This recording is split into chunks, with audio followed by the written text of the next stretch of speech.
اعوذ باللہ من الشیطان الرجیم بسم اللہ الرحمن الرحیم اللہم صلی علی محمد وآل محمد وعجل فرجہم واہلک عدوہم من الجن والانس من الاولین والآخرین۔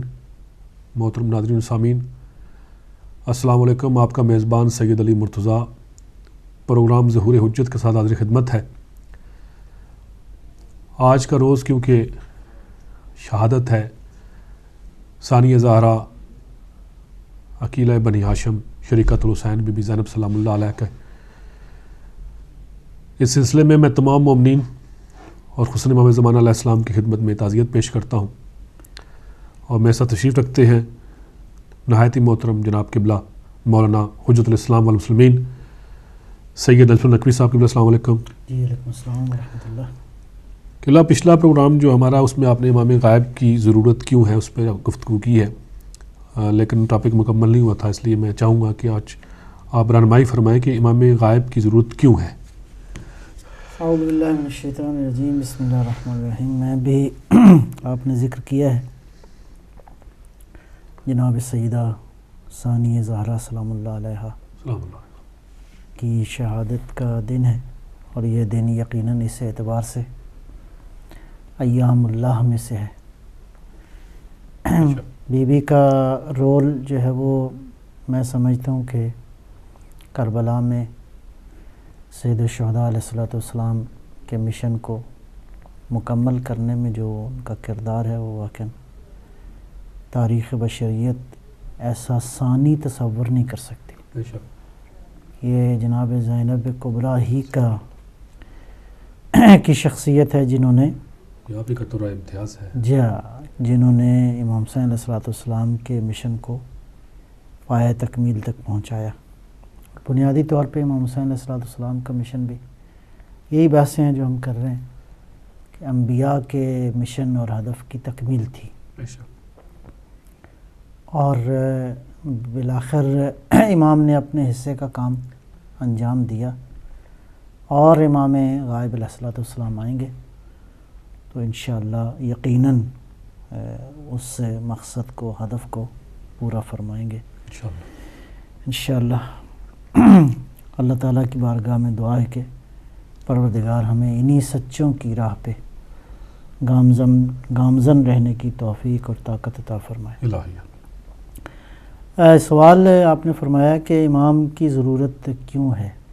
جی، بڑی خوبصورت اس میں نقطہ ایک تو یہ ہے کہ امام کی ضرورت بحیثیت منجی، بحیثیت ہادی، بحیثیت رہنمائے بشریت، اگر دیکھا جائے رہبر بشریت، جی، تو امام کی ضرورت کی جو فلسفی ہے بیسیکلی وہ یہی انبیاء کی ضرورت کے ساتھ اس کا تعلق ہے۔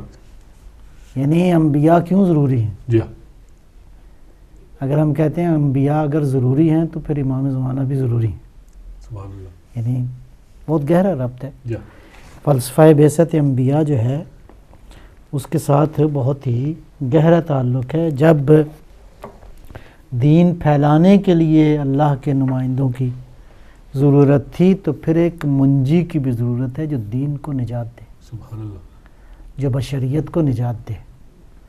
ادھر تھا بشریت کی رہنمائی کے لیے انبیاء کی ضرورت ہے، ادھر بشریت کی بقا اور اس کے دین کے اہداف کو نافذ کرنے کے لیے ایک وجود کی ضرورت ہے، اور وہ ہستی جو تحفظ شریعت کی، جی شریعت کے حفاظت اور اس کے نفاذ کے لیے ایک انسان کی ضرورت ہے۔ اللہ تعالیٰ نے انسان کو جو خلق فرمایا ہے اس میں 3 نقطے اہم ہیں، 3 لفظ۔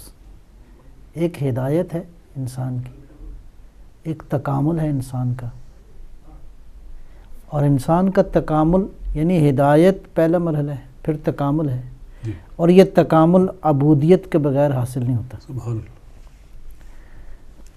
اللہ کی سنت یہ ہے، سنت الہی یہ ہے کہ وہ بشر کی ہدایت فرمائے، ٹھیک جی، اور خوبصورت یہ ہے کہ یہ سنت کبھی معطل نہیں ہوئی۔ سبحان اللہ، بے شک اس سنت میں کبھی رکاوٹ نہیں آئی، ایسی قاطع سنت ہے اس کی سبحان اللہ، کہ وہ چاہتا ہے بشر کی ہدایت، مسلسل یعنی تسلسل کے ساتھ وہ ہادی ہے اس کائنات کا، بے شک، اور چاہتا ہے کہ بشر ہدایت پا جائے، سبحان اللہ، حالات جیسے بھی رہے ہوں اس سنت میں کبھی چھٹی نہیں ہوئی، کوئی تعطل نہیں آیا۔ سبحان اللہ، اب میں کیا مثالیں دوں اس کی؟ نو بریک، اب آپ دیکھیں، میں مثالیں ایک دو عرض کرتا ہوں۔ انبیاء نے کتنی زحمتیں اٹھائیں، بے شک، پتھر کھائے، تہمتیں سہیں، اللہ جانے کیا کیا مشکلات، بدری، ہر طرح کی زحمتیں اٹھائیں، لیکن آیا خدا نے ان زحمتوں کے نتیجے میں انسان کی ہدایت کا راستہ روک دیا؟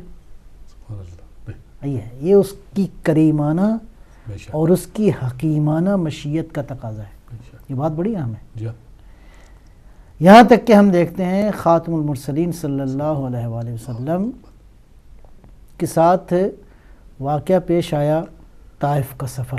جی، حضرت صلی اللہ علیہ وسلم کے وجود اقدس پہ خون اتنا تھا، یہاں تک کہ تاریخ نے لکھا ہے کہ آپ کی پاپوش مبارک جو ہے وہ خون کے ساتھ۔ اب یہ بڑا ہی دردناک واقعہ ہے۔ تو کیا ہوا کہ جبرائیل آئے، کہا یا رسول اللہ، اللہ نے فرمایا کہ اگر آپ کہیں تو ہم اس قوم کو ان پہاڑوں کے مابین پیس دیں۔ کیا کہا؟ اللہم اہدنی، اللہم اہد قومی، سبحان اللہ اکبر، اللہ، میرا اللہ میری قوم کو ہدایت دے، یہ مصطفیٰ ہی کہہ سکتے، اللہ اکبر، اللہ، یہ جگر ہے مصطفیٰ کا۔ بے شک، جی، بے شک، آقا نے یہ نہیں، ورنہ واقعہ تو چھوٹا نہیں تھا، سبحان اللہ اکبر، جی، بد دعا نہیں فرمائی، فرمایا میرا اللہ میری قوم کو ہدایت دے۔ ہدایت، تو سلسلہ پیغمبر سمجھتے تھے نا جی، کہ سلسلہ ہدایت نہ رکے، یہاں تک کہ اسی گود کا پلا ہوا کربلا کے میدان میں سبحان اللہ، اس نے ہر طرح کی قربانی دے دی، لیکن آیا سلسلہ ہدایت رک گیا؟ نہیں، جاری کی، پھر زینب کبریٰ نے علم کو بلند سبحان کیا، اللہ، پروردگار ٹھیک ہے ہم نے قربانی دی ہے لیکن تیرا دین معطل نہیں ہونے دیں گے، بے شک، ہدایت کا سلسلہ معطل نہیں ہونے دیں گے۔ بے شک، یہ وہ سنت قطعیہ ہے جس کی جو کسی زمان و مکان کی پابند نہیں ہے، ہر زمانے میں وہ چاہتا ہے انسان کو ہدایت ملے، ہر خطے کے لوگوں کو چاہتا ہے کہ ہدایت ملے۔ اب اس اعتبار سے ہم اگلی بات کرتے ہیں، ہم جس مرحلے میں ابھی ہیں، اگرچہ انبیاء کا مقصد یہی تھا، لیکن خصوصاً آخری شریعت کے آنے کے بعد ہم چاہتے ہیں پوری دنیا میں ایک گلوبل، ایک عالمی حکومت قائم ہو، جی، جس میں عالمی عدالت، عالمی سطح پہ عدالت کا نظام نافذ ہو جائے۔ نافذ ہو، ابھی چھوٹا تصور نہیں ہے، جی، جس میں تعصبات نہ ہوں، جس میں امتیازات نہ ہوں، عالمی سطح پر ہر گورے کالے کو انصاف ملے، ہر انسان کو اس کی بنیادی ضروریات مہیا ہوں۔ ایسا عالمی عادلانہ نظام کون نافذ کر سکتا ہے؟ ایک کانسیپٹ ہے نا، جی، کانسیپٹ یہ ہے کہ عالمی سطح پر ایک عادلانہ نظام قائم ہو۔ اب دنیا کی جتنی بھی آبادی ہے، وہ چاہے افریقہ کے آخری کونے میں رہنے والا انسان ہو، یورپ کے ابتدا اور آخر میں رہنے والا انسان ہو، ایشیا کا رہنے والا ہو، کوئی فرق نہیں پڑتا، دنیا کے جس بھی کانٹیننٹ کا رہنے والا ہو، اس انسان کو اس کی بنیادی ضروریات کون ہے جو آج کوئی سسٹم ہے جو دعویٰ دار ہو؟ یہ سسٹم صرف دین نے ہی دعویٰ کر سکتا ہے، اور وہ دین جو کامل ہو اور جاوداں ہو، اور وہ اللہ کا آخری دین ہے۔ بے شک، اچھا، اب اس کا مطلب ایک کانسٹیٹیوشن موجود ہے، آئین موجود ہے، قانون موجود ہے، نافذ کون کرے گا؟ سوائے معصوم کے کوئی اور نہیں ہو سکتا، ہو ہی نہیں سکتا۔ کیوں؟ ایک ایسا انسان جو عالمی سطح پر عدالت کے نظام کو نافذ کرنا چاہتا ہو تو شرط یہ ہے کہ نمبر 1 دین کی ساری حقیقت سے آگاہ ہو، عالم بالکتاب والسنہ، دین کی تمام تر حقیقتوں سے دین کیا چاہتا ہے، جی دین کا بنیادی ایجنڈا کیا ہے، سارے کا سارا ایجنڈا اس پہ آگاہ ہو، حقوق کیا ہے، فرائض کیا ہے، بالکل ایسا۔ اچھا اس کے بعد آ جائیں انسان کی ہدایت کے لیے اللہ چاہتا کیا ہے اور انسان کن راستوں سے اللہ تک پہنچ سکتا ہے، وہ سارے راستے بھی جانتا ہو۔ پس معاشرے کی بنیادی ضروریات، انسان کی خلقت کے سارے پہلو جانتا ہو، اور انسان جس مقصد کے لیے خلق ہوا ہے وہ ہے کمال، وہی ہدایت ہے اور تکامل ہے، کمال ہے۔ کمال تک پہنچنے کے کون سے راستے ہیں، کون سی راہوں سے اس انسان کا بازو وہ پکڑے اور اللہ تک پہنچا دے، اور یہ عام انسان نہیں کر سکتا، یہ معصوم ہی کر سکتا ہے۔ لہذا اس لیے تو ہم کہتے ہیں کوئی وجہ تو ہوگی کہ عیسیٰ علیہ السلام جیسا اولو العزم نبی اس کے پیچھے آ کے نماز پڑھے گا، اولو العزم نبی، اللہ اکبر، درود و سلام ہو عیسیٰ علیہ السلام کی ذات اقدس پر۔ اولو العزم نبی آئے گا اس فرزند پیغمبر علی کے اس بیٹے کے پیچھے آ کر، مہدی علیہ السلام کے پیچھے آ کے نماز پڑھے گا۔ اس کا مطلب ہے اس کی عصمت کامل تر ہے، جتنا دین کی حقیقتوں سے آگاہ، اس لیے کہ آخری نبی کا جانشین ہے نا، اس اعتبار سے، اعتبار کوئی اور نہیں، صرف ایک اعتبار ہے جس وجہ سے امام مہدی کو فضیلت حاصل ہے، اس لیے کہ خاتم الرسل کا نمائندہ ہے، سید الانبیاء کا وصی ہے، سید الانبیاء کے وصی کو امام ہی ہونا چاہیے، سید الاوصیاء کا جی بیٹا، سید الاوصیاء، خاتم الاوصیاء یہ ہیں، خاتم الاوصیاء یہ ہیں، یہ مہدی ہیں۔ اچھا لہذا اب اگلی بات جو بڑی اہم ہے کہ یہ معصوم انسان جو آئے گا تو عدالت کس معنی میں نافذ کرے گا؟ عدالت کی ڈائمنشنز میں عرض کرتا ہوں، سیاست میں عدالت ہو، یعنی سیاسی نظام ایسا ہو کہ کسی کے سیاسی حقوق پہ ڈاکہ نہ پڑے، ہر انسان جو دنیا کا رہنے والا ہے سیاسی نظام کے اندر وہ مساوی ہو، نمبر 1۔ عدالت اقتصاد میں، اقتصادی طور پہ اس انسان کا سٹیٹس کسی سے کمتر، ہر انسان کا۔ اسی طرح اسلام کے پاس جو موجود ہے، اسلام کا اپنا جو ایتھیکل کوڈ ہے، اپنا جو ایتھیکل سسٹم ہے، اخلاقیات میں بھی عدالت ہو، جی یہ باتیں اہم ہیں، سیاست میں بھی عدالت ہو، اقتصاد میں بھی عدالت ہو، اخلاقیات میں عدالت ہو، تعلیم و تربیت کے نظام میں عدالت ہو، معاشرتی زندگی کے ہر سطح پہ عدالت ہو، انفرادی زندگی میں بھی عدالت ہو، جی۔ اب اس عدالت کو ظاہر ہے کہ وہی نافذ کر سکتا ہے جو ان ساری گتھیوں کو سمجھتا بھی ہو اور سلجھانے کی طاقت بھی رکھتا ہو۔ لہذا ایک معصوم انسان کے بغیر، اور فی الحال آپ کے جواب میں آخری بات وہ کیا ہے، تاریخ میں ہمیشہ انسان عدالت کا طلبگار رہا ہے، ملی نہیں، میسر نہیں آئی، یہ آئی تو بہت کم۔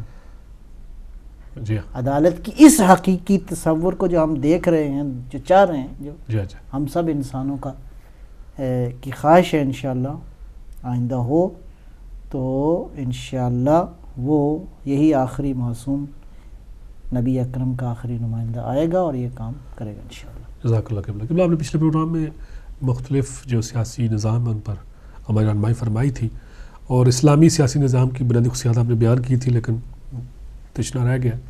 اب میں آپ سے گزارش کروں گا کہ رہنمائی فرمائیں کہ اسلامی سیاسی نظام کی بنیادی خصوصیات کیا ہیں؟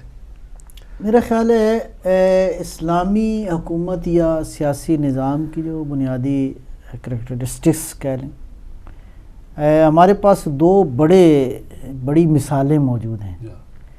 ایک نبی اکرم صلی اللہ علیہ وآلہ وسلم کا مدینہ طیبہ میں جو حضور نے 10 سال حکومت فرمائی، اور ایک تقریباً 5 سال کے قریب دوسرے معصوم حضرت امیر المومنین علی ابن ابی طالب علیہ السلام.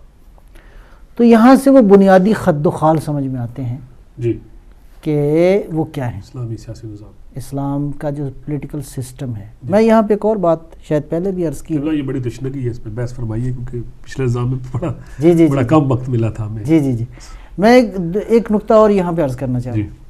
جب ہم کہتے ہیں نا نظام تو اس سے مراد کچھ اور ہے، جب ہم کہتے ہیں نا مکتب اسکول اس سے مراد کچھ اور ہے. ٹھیک. لہذا سیاسی نظام کے لیے ایک پولیٹیکل سسٹم ہے اور ایک پولیٹیکل اسکول ہے. ٹھیک. پولیٹیکل اسکول کیا ہے کہ بنیادی طور پہ جب ہم اسکول کہتے ہیں تو ایسا ہر سیاسی نظام کن بنیادی مقاصد کے حصول کے لیے قائم کیا گیا ہے، یہ بات اہم ہے. ٹھیک. اب جب نظام کی بات کرتے ہیں تو پریکٹیکلی انسان کے معاملات کو سنبھالنے کے لیے ہم دیکھتے ہیں کہ تاریخ میں مختلف نظام رہے ہیں اور مختلف پولیٹیکل سسٹمز رہے ہیں. جب ہم کہتے ہیں اسلام کا سیاسی نظام تو اس میں دونوں چیزیں شامل ہیں.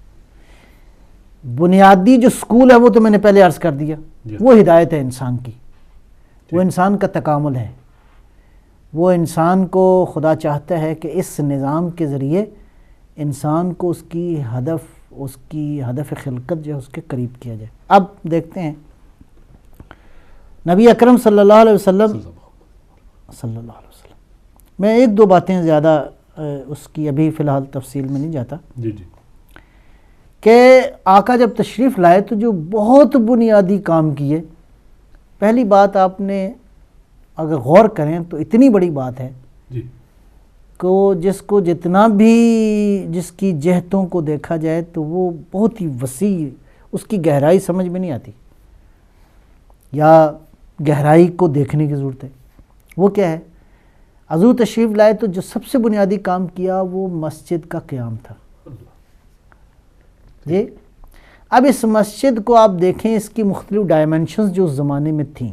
نمبر 1، پہلا کام یہ کیا کہ اب تم ہو گئے ہو مسلمان، لہذا پہلا کام یہ ہے کہ اس گھر کے ذریعے اپنا تعلق اللہ سے قائم کرو. یہ بات بڑی اہم ہے. عبادت کا ایک بڑا مرکز جو ہے وہ ایک مرکز قائم فرمایا. یعنی جو انسان کی اصل جو تھی نا، ہدف کے قریب چلا جائے انسان، وہی اب عبادت ہے، بندگی ہے، اور بندگی کے ذریعے انسان کمال حاصل کرے، جو پہلے بھی میں نے عرض کیا. لہذا اب ایک تو بندگی اور عبادت کا یہ مرکز تھا. دوسرا میں یوں کہوں کہ بیک وقت کئی منسٹریز کا بیک وقت مرکز تھا. کئی وزارت خانے ایک ہی جگہ پہ تھے. آج ظاہر ہے کہ ترقی ہو گئی تو آج شکل چینج ہو گئی، ورنہ وہی مسجد ایجوکیشن منسٹری کا کام بھی کرتی تھی. بہت سارے قلمدان وہی تھے. جی وہی مسجد جو ہے وہ آپ کی ڈیفنس منسٹری بھی وہیں پہ تھی. اگر میں اس کو آج کی زبان میں ہم کہیں، اچھا کورٹس بھی وہیں پہ تھیں، عدالت کا سارا سلسلہ بھی، فائنانس بھی وہیں تھی، فائنینشیل فائنانس منسٹری بھی وہیں پہ تھی. یعنی ایک بنیادی تصور دیا کہ اپنے کاموں کو منظم کرنے کے لیے یہ ٹاپکس ہیں. کل کو انسان اسی سے الہام لے اور اپنے لیے راہیں متعین کر لے. اس کا مطلب ایک باقاعدہ آج کے دور میں ایجوکیشن منسٹری کی ضرورت ہے، جو اس زمانے میں سادہ تھا معاملہ. آج چونکہ انسان نے ترقی کر لی، لہٰذا وہ مسجد ایک اعتبار سے اس مسجد میں یہ سارے شعبے موجود تھے. ٹھیک ہے جی.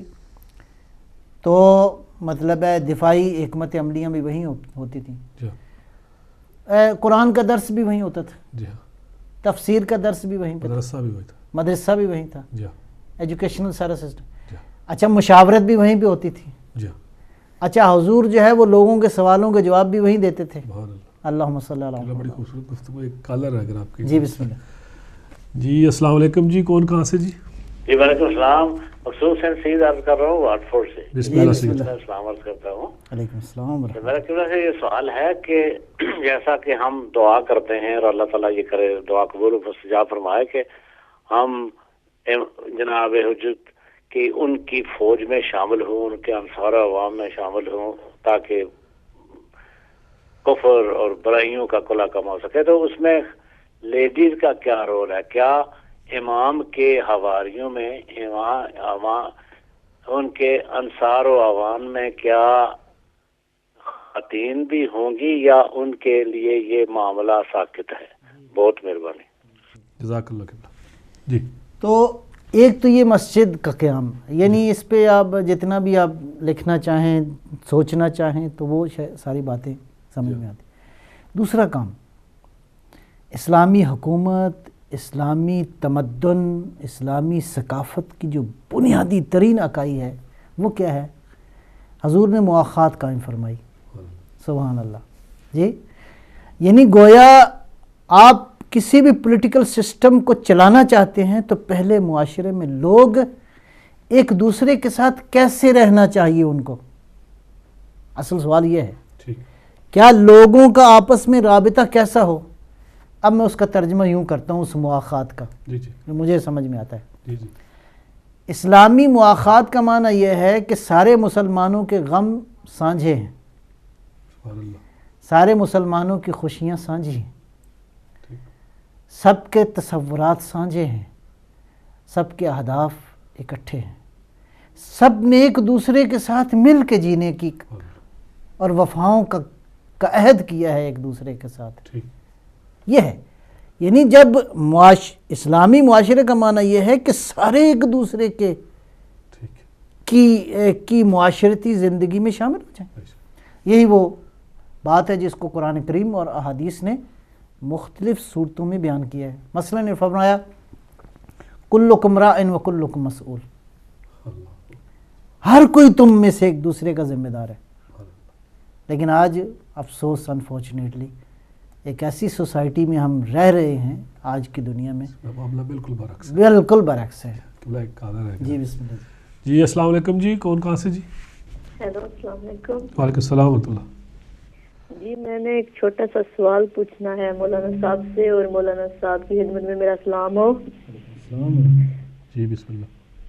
اور میں نے یہ پوچھنا ہے کہ ہم سب جو ہیں امام زمانہ علیہ السلام کے لیے دعا کرتے ہیں, کہتے ہیں کہ امام زمانہ کے لیے دعا کریں کہ ان کا ظہور جلدی ہو جائے. ان کے ظہور کے لیے ہم دعائیں کرتے ہیں اور یہ بھی کہتے ہیں سلامتی وغیرہ, نعوذ باللہ میں ایسے لفظ استعمال نہیں کرنا چاہتی, کہ صحت اور سلامتی امام زمانہ کے لیے دعائیں کرتے ہیں. لیکن ایک بات مجھے سمجھ نہیں آتی کہ ہم بڑے گناہ گار انسان ہیں ہم اتنے گناہ گار انسان ہیں, وہ معصوم امام ہے, ان کے صدقے ان کے وسیلے میں ہماری دعائیں پوری ہوتی ہیں. تو مجھے یہ تھوڑا کنفیوز ہوں, سمجھ نہیں آتی اس بات کی کہ ہم جیسے گناہ گار ہم کون ہوتے ہیں؟ امام ہماری دعاؤں کے محتاج تو نہیں ہے کہ ہم دعائیں کریں گے تو وہ ظہور ہوگا. ہم جیسے گناہ گار کی دعا ہوگی تو امام کا ظہور ہوگا. ہم جیسے گناہ گار بدکار جن کے ہمارے تو پلے بھی کچھ نہیں ہے, ہم کون ہوتے ہیں ان کے ظہور کی دعا کرنے کے لیے؟ وہ محتاج تو نہیں ہماری دعاؤں کے, ان کے صدقے تو ہماری دعائیں پوری ہوتی ہیں, ان کے صدقے تو ہمارا رزق چل رہا ہے, ان کے صدقے میں یہ زمین آسمان قائم ہے. تو ہم کون ہوتے ہیں ان کے لیے دعا کرنے والے؟ ہماری اتنی اوقات ہی کیا ہے کہ ہم کہیں اللہ کے ان کو بھیج, ان کا ظہور کر, ان کی صحت سلامتی کے لیے ہم دعائیں کریں. انشاءاللہ آپ کے سوال کا جواب دیں کہ پروگرام دیکھتی رہی. جزاک اللہ. جی بسم اللہ. تو دوسرا نقطہ وہی مواخات ہے. ٹھیک ہے. یعنی اسلامی نظام حکومت میں آپ انٹر ہو رہے ہیں تو یعنی سوسائٹی کے لوگوں کا کیا فریضہ ہے. اب آپ دیکھیں اگر ایسا معاشرہ قائم ہو جائے تو کتنی مشکلات خود بخود حل ہو جائیں, کتنے قوانین کو زور سے نافذ کرنے کی ضرورت ہی نہ پڑے. آج قانون کی لاٹھی سے آپ بہت ساری چیزیں منوانا چاہتے ہیں, نہیں مانتے لوگ, اس لیے کہ کوئی کسی کو قبول کرنے کو نہیں تیار. لیکن جب اسلام والی بنیادوں کو آپ لیں گے تو جب سب کے معاملات سانجھے ہو جائیں گے تو پھر یہ مشکلات، پھر اس قانون کو نافذ کرنا جو دین نے ہماری بہتری کے لیے بھیجا ہے وہ آسان ہو جائے گا۔ تیسرا نقطہ وہ ہے بالکل ابتدائی کاموں میں سے جو ایک کام حضور نے فرمایا، وہ تھا میثاق مدینہ کے نام سے ایک بہت ہی بڑی، میں سمجھتا ہوں کہ اسلامی کانسٹیٹیوشن کی جو پہلی ڈاکومنٹ ہے نا وہ یہ میثاق مدینہ ہے، دستاویزی بہت ہی بالکل خوبصورت ہے۔ اور اسلام کا کانسٹیٹیوشن کیا ہونا چاہیے، سرکار دو عالم صلی اللہ علیہ وسلم نے اس کے بہرحال اس کی جزیات میں بہت ساری خوبصورت باتیں ہیں، میں ایک صرف تبصرہ کروں گا چھوٹا سا۔ اب میثاق مدینہ کیا ہے، مختلف قبائل کے درمیان، جی بسم اللہ، جی السلام علیکم جی، کون کہاں سے جی؟ وعلیکم السلام ورحمۃ اللہ وبرکاتہ، سید سرکار کو بھی السلام علیکم۔ بسم اللہ السلام ورحمۃ اللہ۔ سرکار مزاج شریف کیسے ہیں؟ جی شکر اللہ کا کرم پروردگار۔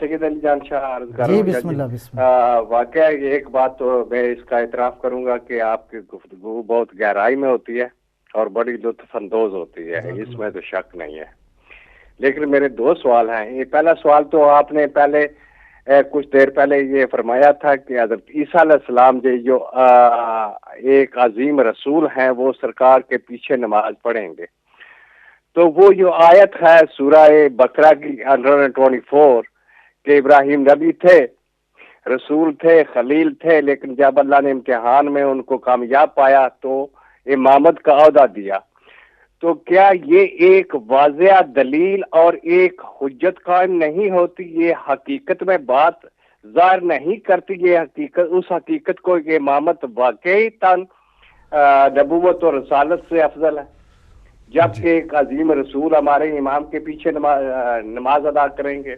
جی جی۔ اور دوسرا میری سمجھ میں شاہ جی یہ بات نہیں آتی کہ میں ایک سمجھتا ہوں کہ اللہ نے جب بھی کوئی اپنا نمائندہ بھیجا، کفر و شرک اور ظلم کے بدترین لوگ جو ظلم کرنے والے تھے ان میں بھیجا، کبھی کسی کو فوج بنا کر نہیں دی۔ تو آج کل یہ جو کہا جاتا ہے کہ ہم تیار نہیں، یہ قوم کو کیوں الزام دیا جاتا ہے؟ حالانکہ یہ تو سنت الہی ہے جو تبدیل نہیں ہوتی کہ اللہ جب بھی اپنے نمائندے کو بھیجتا ہے وہ جب چاہتا ہے، جب اس کی ضرورت ہوتی ہے تو بھیجتا ہے۔ شکریہ جی۔ جی جزاک اللہ ماشاءاللہ۔ جی قبلہ 3 سوال ہو گئے اور وقت بھی اچھا میں پھر اب چلو 15 منٹ سے کرتا ہوں جی، یہ آپ مکمل کریں قبلہ، یہ بڑی جی خوبصورت بحث ہے۔ میں اب بہرحال جی ہاں، یہ سیاسی نظام والی بحث آپ جی مکمل جی جی کریں۔ آخری کال کنٹرول روم سے جی گزارش ہے لے لیں۔ جی السلام علیکم جی، کون کہاں سے جی؟ السلام علیکم جی، میں عبدالرؤف بات کر رہا ہوں جرمنی سے۔ جناب کیسے ہیں آپ؟ جی الحمدللہ، دعا آپ کی۔ عبدالرؤف صاحب جرمنی سے۔ مولانا صاحب کی خدمت میں بھی السلام علیکم۔ علیکم السلام ورحمۃ اللہ۔ جس امام زمانہ کی آپ گفتگو کر رہے ہیں، میں ساری گفتگو تو نہیں سن سکا، لیکن جو میں سمجھا ہوں کہ وہ اللہ تعالیٰ ضرور ان کو بھیجے گا اور وہ حضرت محمد رسول اللہ صلی اللہ علیہ وسلم کے دین کو دنیا میں پھیلائیں گے، نافذ کریں گے۔ اور یہ صاف ظاہر ہے اور واضح بات ہے کہ وہ رسول کریم صلی اللہ علیہ وسلم کی سنت طیبہ سے ایک ذرہ بھی ادھر ادھر نہیں ہو سکتے۔ جی۔ اور سنت طیبہ یہ ہے کہ انہوں نے نرمی سے، پیار اور محبت اور شفقت سے اور محنت سے اور دلائل سے اور اپنے کردار سے اسلام کو ساری دنیا میں پھیلایا، لیکن انکار کرنے والوں نے ان کو پتھر بھی مارے اور جادوگر بھی کہا اور طرح طرح کے الزامات لگائے۔ تو آج کل جو ہمارے خاص طور پہ پاکستان میں جو حالات ہیں یا مولویوں وغیرہ کی جو حالت ہے، وہ تو واجب القتل کا فتویٰ لگا دیں گے امام کے اوپر، تو ایسی صورتحال میں کیسے پھر اسلام جو ہے یہ ان لوگوں میں پھیلے گا؟ جی جزاک اللہ جی۔ انشاءاللہ جی۔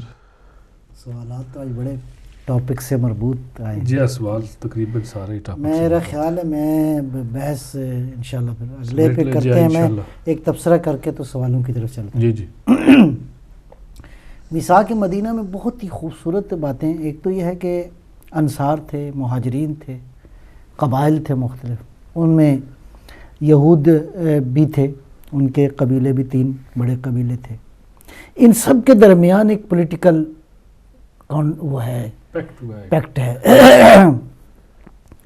اس میں ایک نقطہ تو یہ سمجھ میں آتا ہے کہ ہمسایہ ممالک سے آپ کے تعلقات کیسے ہونے چاہیے، اس میں موجود ہے، اس سے یہ جو میثاق مدینہ ہے۔ اور کس طرح سرکار دو عالم صلی اللہ علیہ وسلم نے اس میثاق کے اندر سیاسی حقوق کا ذکر فرمایا ہے. اپنے موقف پہ قائم رہتے ہوئے. جی جی بالکل ایسے ہی ہے کہ مطلب اس کا معنی یہ نہیں ہے کہ آپ زبردستی جائیں اور جا کے دوسرے کے دین کو تبدیل کریں، بلکہ آپ اپنے موقف کو خوبصورت انداز میں لوگوں تک پہنچائیں. بہرحال میرا خیال ہے اتنا تبصرہ فی الحال کافی ہے. انشاءاللہ زندگی رہی تو اس پہ پھر نیکسٹ پروگرام میں انشاءاللہ. جی انشاءاللہ. جی سوال مقصود شاہ صاحب کا تھا کہ جناب حجت کی فوج میں خواتین کا کیا کردار ہوگا؟ میں چونکہ وقت تھوڑا ہے لہذا تفصیل سے عرض نہیں کروں گا. ایک تو یہ ہے کہ یہ جو 313 معمولاً ذکر ہے کہ حضرت کے اصحاب ہوں گے، یہ یقیناً وہ خاص لوگ ہوں گے. جی یہ جو لوگ مطلب ہے جن کے توسط سے ایک اسلامی نظام جو ہے دنیا میں قائم ہوگا. اور اس میں ہماری روایات میں ہے کہ 50 جو ہیں وہ خواتین یعنی اس سطح کی ہوں گی. یعنی میں اس کو یوں کہوں کہ اس سطح کی ہوں گی کہ مفسر قرآن ہوں گی، دین کی حقیقت کو جانتی ہوں گی، اللہ کی انتہائی عابد اور اطاعت گزار خواتین ہوں گی. یعنی اس سطح پہ جس سطح پہ اسلام دیکھتا ہے اس سطح کے یہ لوگ ہوں گے. 313 ان میں معیار پر ہوں گی، اس معیار پہ میں شامل ہو. جی بالکل یقیناً ہوں گی. اور 50 جو ہیں وہ خواتین ہوں گی. امام ظہور کی دعا کیوں کرتے ہیں؟ ان کی سلامتی کی اچھا دعا وہ کرتے ہیں. خواہ خاتون تھی، ہماری بہن تھی. جی جی میں عرض کروں اس میں ایک دو باتیں ہیں. میں پھر عرض کروں گا کہ وقت کے دامن میں گنجائش نہیں، انشاءاللہ زندگی رہی تو پھر آپ بھی پوچھے گا، پھر بھی عرض کریں گے. نمبر ایک، یہ جو دعا کرتے ہیں یہ در حقیقت ہماری محبت کا اظہار ہے مولا سے. ہم اپنے ثواب کے لیے کرتے ہیں. مقصد یہ ہے کہ اس سے امام کو کوئی فائدہ نہیں ہوتا. درود بھی یہ ایسے ہی ہے جیسے درود ہم پڑھتے ہیں. درود بھی تو دعا ہے. اللہم صلی علی محمد و علی محمد. تو یہی کہ اللہ ان پہ اپنا درود بھیج، اپنی رحمتیں بھیج. تو ہوتا یہ ہے کہ جب ہم ان سے محبت کا اظہار کرتے ہیں تو اللہ ہم پہ بھیجتے ہیں. سبحان اللہ. یعنی خداوند عالم کی رحمت ہم پہ نازل ہوتی ہے. سبحان اللہ. ایک تو حصہ یہ تھا. دوسرا حصہ کیا تھا سوال کا؟ تقریباً یہی تھا ان کا سوال کہ ہم کون ہوتے ہیں، ان کی سلامتی کی دعا کرتے ہیں، ان کے ظہور کی دعا کرتے ہیں، ان کی جلدی بھیج. یہ سب اچھا میں ایک اور بات بھی یہاں پہ ایک اور نقطہ اب آ گیا میرے ذہن میں. جی جی وہ کیا ہے کہ بہرحال دعا کرنی چاہیے ان کے ظہور کی، جیسے بھی ہم جیسے بھی ہیں گناہ گار ہیں جیسے بھی ہیں، لیکن دعا کے ساتھ ساتھ دوا کرنے کی بھی ضرورت ہے. وہ کیا ہے؟ بحث مفصل ہے لیکن میں اشارتاً یہ کہ ہم دعا جب کرتے ہیں کہ امام آئیں گے تو کیا کریں گے؟ عادلانہ نظام قائم کریں گے. جی جی تو کیا ہم عادلانہ نظام اگر آج قائم ہو جائے تو ہم تیار ہیں اسے قبول کرنے کے لیے، اس کو قبول کرنے کے لیے؟ لہٰذا میں یہ عرض کروں گا کہ 3 چیزوں کی ضرورت ہے: عادل لیڈرشپ، عادل نظام اور عادل سوسائٹی. عادل سوسائٹی قائم ہوگی لیکن اس کے لیے کیا ہے کہ انسان تیار ہوں اس عادلانہ نظام کو تحمل کرنے کے لیے. لہٰذا ضرورت ہے کہ ہم اس عادلانہ نظام کے حوالے سے اپنے اندر جو ہماری تبدیلیاں ہیں ان کو لانے کی کوشش کریں. معصوم کے ہر کام میں حکمت ہوتی ہے. آپ امام کے ظہور کی دعا کی یہ بھی ایک معصوم حکمت ہے کہ ہمارا رابطہ رہے، ہماری یاداشت میں رہے. اگر ہم کچھ نہ کریں تو پھر تو رابطہ نہیں. دعا تو ضروری ہے، ایک رابطہ ہے، لیکن دعا بھی ضروری ہے. ساتھ ساتھ ہم اپنے اندر جو دین چاہتے ہیں ہمیں ان کے ہونے کا احساس ہوتا رہے. کم از کم اچھی اولاد تربیت کریں. میں اور چلو فرض کیا کچھ نہیں کر سکتے تو ایک اچھی اولاد تربیت ایٹ لیسٹ. ویسے بھی میں چاہتا ہوں کہ جاہل اولاد دینا معاشرتی جرم ہے. جی جی یہ ایک معاشرتی جرم. دین نہیں چاہتا کہ ہم جاہل اولاد جو معاشرے کو دے. جی. علی جان شاہ صاحب حضرت عیسیٰ علیہ السلام امام کی اقتداء میں نماز پڑھیں گے. سورہ بقرہ میں ابراہیم علیہ السلام کو امام کا عہدہ ان کے امتحان کے بعد دیا گیا، تو کیا امامت اور نبوت کا تقابل کر رہے تھے؟ میں عرض کروں ایک بہرحال اس میں تو یہ بڑی وسیع گفتگو ہے اور بڑا کلامی بحث ہے. امامت کا عہدہ دیکھیں، امامت کا میں البتہ یہ بھی بات واضح کر دوں، آقا دو عالم صلی اللہ علیہ وآلہ وسلم کے پاس یہ دونوں عہدے تھے. کوئی یہ تصور نہ کرے کہ جب ہم کہتے ہیں 12 امام تو نبی اکرم جو ہیں وہ اولا ہیں سب سے، خاتم المرسلین ہونے کی حیثیت سے، اور خود امامت کا عہدہ. امامت بنیادی طور پہ دین کے نفاذ کا عنوان ہے. ٹھیک کہ وہ انسان جو دین کی حقیقت کو نافذ کرے. لہٰذا انبیاء دین کو پہنچانے کے لیے آئے سبحان اللہ، رہنمائی کرنے کے لیے آئے، امامت رہبری کرنے کے لیے آئی ہے. سبحان اللہ. تو لہٰذا رہبر جو ہے وہ ایک قدم آگے ہے. ٹھیک ہے جی.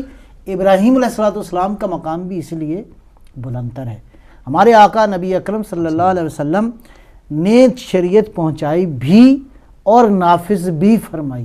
لہٰذا یعنی امامت بنیادی طور پہ اگر اس کو اس اینگل سے دیکھا جائے تو اس اعتبار سے نبوت سے تھوڑا سا اگلا قدم ہے کہ دین کو خالی پہنچانا ہی نہیں مقصد بلکہ دین کو نافذ کرنا بھی مقصد ہے. اس اعتبار سے یہ عہدہ نسبتاً زیادہ اہمیت کا حامل ہے اور یہی وجہ ہے. اور خصوصاً یہ جو 12 ائمہ ہیں سرکار ختم الرسل صلی اللہ علیہ وآلہ وسلم کا جانشین ہونے کے اعتبار سے اور اللہ نے ان کے ذمے بنیادی طور پہ یہی کام لگایا اور انہوں نے بھی یہی کام کیا کہ جہاں تک ممکن ہو سکا. البتہ یہاں پہ پھر ایک لمبی بحث شروع ہو جائے گی اور وہ یہ ہے کہ ہوا یہ کہ دین کے تصور میں خرابی پیدا ہوئی اور ائمہ نے بنیادی طور پہ اپنی احادیث کے ذریعے اپنی جد و جہد کے ذریعے دین کی ان حقیقی تصورات کو واضح کرنے کی کوشش کی.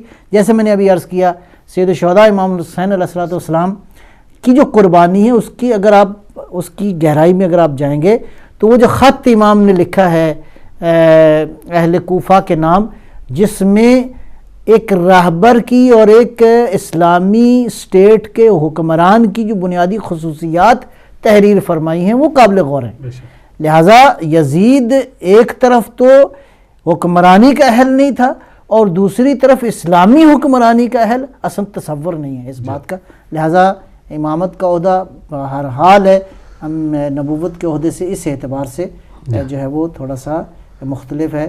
اسی وجہ سے البتہ اس میں پھر وہ کیا کہتے ہیں معنوی فضائل کی ایک علیحدہ بات ہے کہ ان فضیلتوں میں بھی اگر دیکھا جائے تو امام حضرت ابراہیم علیہ السلام کے بعد یہ جو 14 معصوم ہیں یہ عہدے کے اعتبار سے اس ولایت اور امامت کے عہدے کے اعتبار سے بھی باقی انسانوں سے افضل ہیں.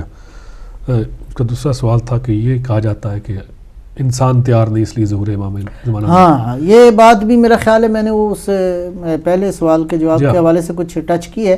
وہ یہ ہے دیکھیں امام بہرحال ظاہر ہے کہ نمبر ایک امام منتظر ہیں جب اللہ چاہے گا تو ظاہر ہو جائیں گے لیکن ظاہری حالات کے اعتبار سے امام کیوں نہیں آتے؟ ٹھیک ہے جی امام آئیں گے تو کیا کریں گے؟ اصل سوال یہی ہے آیا انسانیت تیار ہے اس بات کے لیے کہ اس عادلانہ نظام کو قائم کرے قبول کرے؟ مجھے ایک بڑی خوبصورت حدیث یاد آ گئی میں پڑھتا ہوں آپ کے لیے. بسم اللہ. امام محمد باقر علیہ السلام سے حدیث ہے لیس بعد ملکنا ملکن لأن اہل العاقبہ یقول اللہ عز وجل والعاقبۃ للمتقین. میں کلی طور پہ یہ بڑا خوبصورت ایک نقطہ ہے وہ ان کے سوال کے حوالے سے میں انشاءاللہ فرصت ملی تو پھر اس کو مزید عرض کریں گے. ائمہ سے جو روایات ہیں وہ یہ ہے کہ ہماری حکومت سے پہلے اللہ ہر قبیلے کو ہر قوم کو موقع دے گا لو حکومت کر لو. اللہ اکبر. کہ کل کو یہ نہ کہیں کہ ہمیں ملتا تو ہم بھی ایسا عادلانہ نظام قائم کرتے لو یہ میدان اور یہ چوگان. یہ آزمائش ہے اس وقت انسانوں کی کہ یہ بالآخر کن مراحل. فرمایا کہ ہماری حکومت کے بعد کسی کی حکومت نہیں ہوگی اس لیے کہ اہل العاقبہ ہم ہیں. سبحان اللہ. اور قرآن کہتا ہے کیا فرماتا ہے والعاقبۃ للمتقین. عاقبت جو ہے متقین کے لیے یعنی آخری جو نظام قائم ہوگا عدالت کو اس سطح پہ انسان دیکھے گا جس کا تصور ابھی فی الحال باقی ہے کہ عالمی سطح پہ سطح کی عدالت کا عادلانہ نظام قائم ہو جائے. یہ واقعاً معصوم جب تشریف لائیں گے تو اس میں یہی ہے ہمارے انتظار کی کیفیت اور ظہور کے حوالے سے جو ہماری بنیادی ذمہ داریاں ہیں میں سمجھتا ہوں ایک علیحدہ باب ہے.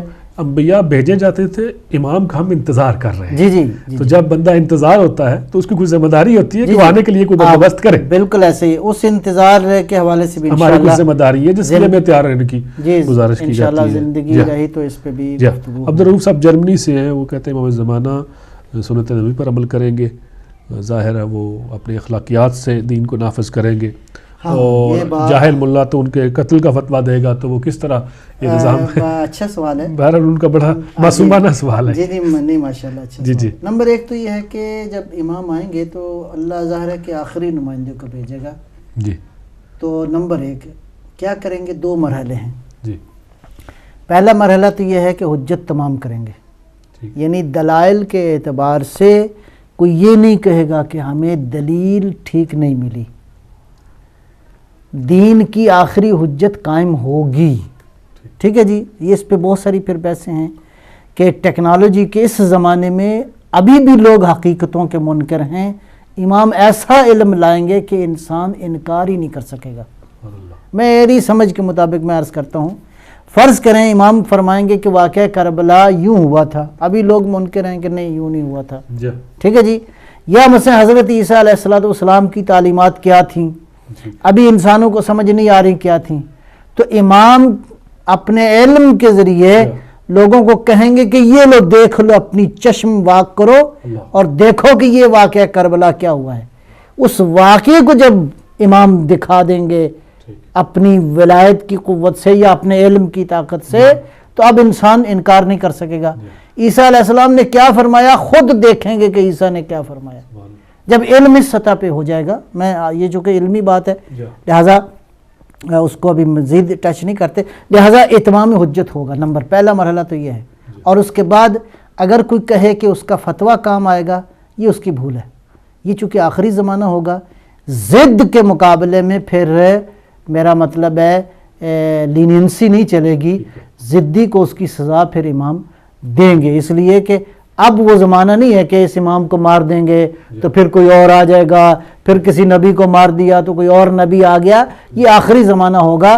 لہٰذا اگر کوئی ملا اس زمانے میں چاہے گا کہ اس کا کوئی فتویٰ کارگر ہوگا تو پھر امام کی تلوار ہی اس کے کام آئے گی۔ ہاں، لہٰذا یہ ہے کہ پہلا مرحلہ وہی ہے، عام انسان جو ہے وہ ظاہر ہے کہ جو اہل عقل ہوں گے، اہل دین بینش ہوں گے، اہل بصیرت ہوں گے، وہ امام کے علمی دلائل اور وہ جو علمی ترقی ہوگی امام جس انداز سے اتمام حجت فرمائیں گے اس سے انسان قبول کر لے گا۔ ہاں کوئی ضدی ہوگا تو پھر اس کا علاج امام خود ہی سوچ لیں گے۔ جی جزاک اللہ قبلہ، بڑے شکر گزار ہیں آپ کے، آپ نے بڑی خوبصورت گفتگو فرمائی۔ پروگرام کا وقت بالکل ختم ہوا چاہتا ہے۔ علی علیہ السلام نے فرمایا اچھا بھائی وہ ہے جو اپنے بھائیوں کو دوسروں کا محتاج نہ ہونے دے۔ اس سے مراد بھائی سے مراد سگے بھائی نہ لیجیے گا، تمام مومن آپس میں بھائی بھائی ہے، جیسا کہ قبلہ نے مواخات کا ذکر کیا کہ رسول اکرم صلی اللہ علیہ وسلم کی تعلیم ہے کہ انہوں نے بنیادی جو اسلامی نظام میں مواخات قائم کی، تو ہمیں اس کا پاس رکھنا چاہیے۔ دعاؤں میں یاد رکھیے گا۔ انشاءاللہ اگلے پروگرام جمعرات کو رات 9 بجے آپ سے ملاقات ہوگی۔ وعلیکم السلام ورحمۃ اللہ وبرکاتہ۔